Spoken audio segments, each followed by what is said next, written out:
मुंबईची चौपाटी म्हणजे पर्यटकांचा हक्काचं ठिकाण, पण आज या जुहू चौपाटीवरती कचऱ्याचं साम्राज्य पसरलेलं आपल्याला पाहायला मिळतंय। माझी मागची दृश्य जर आपण पाहिली तर सलग तिसऱ्या दिवशी देखील लोकशाही मराठी या कचऱ्याच्या साम्राज्याचा आढावा घेत आहे, पण प्रशासनाला अद्यापही जाग आलेली नाहीये। भरतीसोबत समुद्रानं मोठ्या प्रमाणावरती प्लास्टिक आणि इतर कचरा जो आहे तो किनाऱ्यावरती फेकलेला आहे। 3 दिवस उलटूनही हा कचरा उचलण्यासाठी युद्ध पातळीवरती प्रयत्न होताना दिसत नाहीयेत। खरं तर के वेस्ट वॉर्डच्या अधिकाऱ्यांनी स्वतः मान्य केलेलं आहे की एवढ्या मोठ्या प्रमाणावरील कचरा हटवण्यासाठी त्यांच्याकडे मनुष्यबळ आणि कचरा उचलण्यासाठी यंत्रसामग्री पुरेशी नाहीये।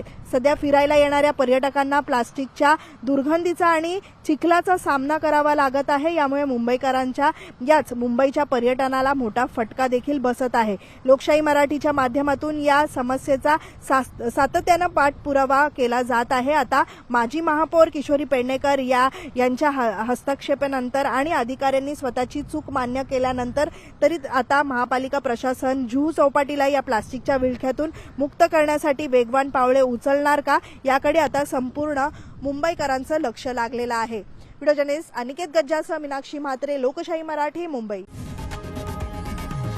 लोकशाही मराठी, ऐका, पहा, जागरूक रहा।